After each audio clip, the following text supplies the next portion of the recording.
Assalamualaikum warahmatullahi wabarakatuh. Perkenalkan, saya Seli Permatasari bersama rekan saya Rizky Aprilia Putri akan mempresentasikan hasil diskusi dari kelompok kami mengenai perencanaan lokasi pabrik.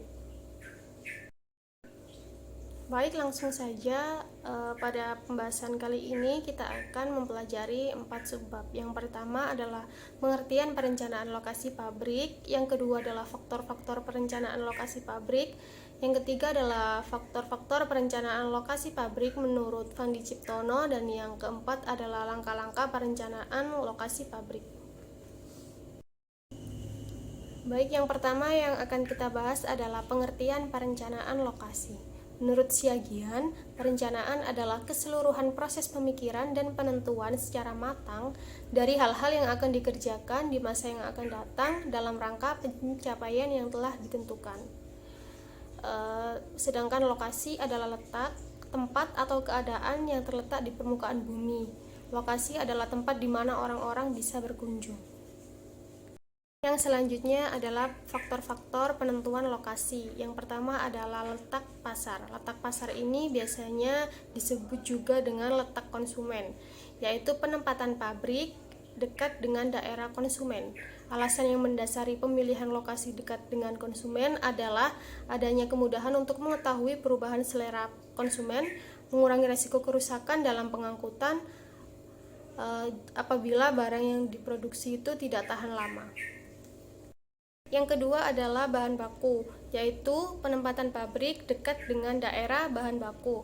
Dasar pertimbangan yang diambil ini ada 3. Yang pertama, apabila bahan baku yang dipakai mengalami penyusutan berat dan volume. Yang kedua adalah apabila bahan baku mudah rusak dan berubah kualitas. Dan yang ketiga adalah apabila resiko kekurangan bahan baku tinggi. Yang ketiga adalah tenaga kerja. Ketersediaan tenaga kerja juga menjadi faktor penting dalam menentukan lokasi usaha, terutama bagi perusahaan manufaktur yang umumnya banyak membutuhkan banyak tenaga kerja dalam proses produksinya. Yang keempat adalah masyarakat. Masyarakat merupakan faktor penting dalam penentuan lokasi pabrik, mengingat keberadaan perusahaan di samping bisa memberi manfaat, tapi juga bisa memberi kerugian bagi masyarakat di sekitar usaha khususnya. Oleh karena itu, penerimaan masyarakat akan keberadaan perusahaan menjadi sangat penting. Sebagai contoh, perusahaan yang mempekerjakan masyarakat sekitar biasanya tidak mengalami masalah ini, namun perusahaan yang mengolah sampah atau limbah seringkali ditolak keberadaannya oleh masyarakat sekitar.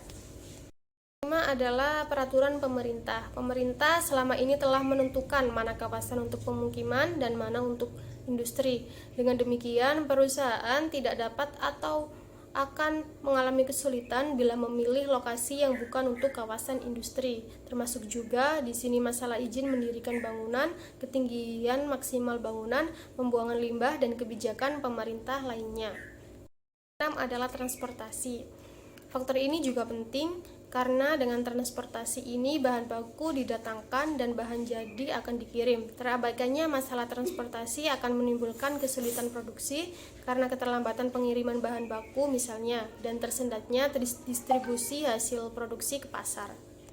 Yang ketujuh adalah sarana prasarana pendukung, seperti ketersediaan lahan parkir yang memadai, pembuangan limbah, keamanan, fasilitas kesehatan kerja, merupakan faktor yang juga tidak kalah pentingnya di dalam penentuan lokasi pabrik. Baik, selanjutnya akan dijelaskan oleh rekan saya, Mbak Rizky Aprilia Putri. Kepadanya disilahkan. Baik, selanjutnya saya akan menjelaskan mengenai faktor-faktor perencanaan lokasi. Pemilihan lokasi usaha dapat dianggap sebagai salah satu keputusan investasi yang memiliki tujuan strategis, misalnya untuk mempermudah akses kepada pelanggan. Penentuan lokasi tempat untuk setiap bisnis merupakan suatu tugas penting bagi pemilik usaha, karena keputusan yang salah dapat mengakibatkan kegagalan sebelum bisnis dimulai. Menurut Fandi Ciptono, perencanaan lokasi fisik memerlukan pertimbangan yang cermat. Di antaranya yang pertama adalah akses. Misalnya lokasi yang dilalui harus mudah dijangkau sarana transportasi umum. Yang kedua adalah visibilitas, yaitu lokasi atau tempatnya dapat dilihat dengan jelas dari jarak pandang yang normal. Yang ketiga ada lalu lintas atau traffic, menyangkut dua pertimbangan utama. Di antaranya yang pertama adalah banyaknya orang yang lalu lintas bisa memberikan peluang besar terhadap terjadinya buying, yaitu keputusan pembelian yang sering terjadi secara spontan tanpa perencanaan atau tanpa melalui usaha-usaha khusus. Dan yang selanjutnya adalah kepadatan dan kemacetan lalu lintas bisa juga menjadi hambatan. Yang keempat adalah ekspansi, yaitu tersedianya tempat yang cukup luas apabila ada perluasan di kemudian hari. Dan yang terakhir adalah lingkungan, yaitu daerah sekitar yang mendukung produk yang ditawarkan. Contohnya seperti restoran atau rumah makan yang berdekatan dengan daerah pondokan, asrama, mahasiswa kampus, sekolah, perkantoran, dan sebagainya. Baik, selanjutnya adalah langkah-langkah dalam penentuan lokasi. Menurut Teguh Astrianto, cara menentukan lokasi menggunakan 3 langkah. Di antaranya yang pertama adalah memilih wilayah daerah secara umum. Ini ada 5, yaitu yang pertama ada dekat dengan pasar, yang kedua dekat dengan bahan baku, yang ketiga tersedianya fasilitas pengangkutan, yang keempat terjaminnya fasilitas umum, dan yang kelima adalah kondisi iklim dan lingkungan yang menyenangkan. Lalu yang kedua adalah memilih masyarakat tertentu di wilayah yang dipilih pada penentuan tingkat pertama. Ini ada 6 faktor. Yang pertama ada tersedianya tenaga kerja secara cukup dalam jumlah dan tipe skill yang diperlukan. Yang kedua ada tingkat upah yang lebih murah.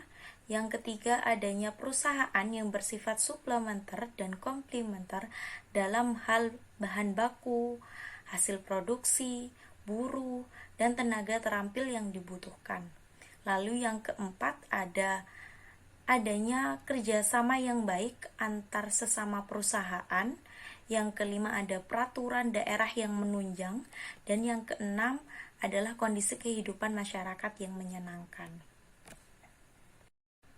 Dan yang ketiga yaitu memilih tempat atau lokasi tertentu. Pertimbangan utama pada langkah ini adalah soal tanah. Adakah tanah yang cukup longgar untuk dibuat bangunan, halaman, bahkan tempat parkir yang tidak boleh dilupakan dengan adanya kemungkinan untuk perluasan. Itu tadi adalah pemaparan dari kelompok kami.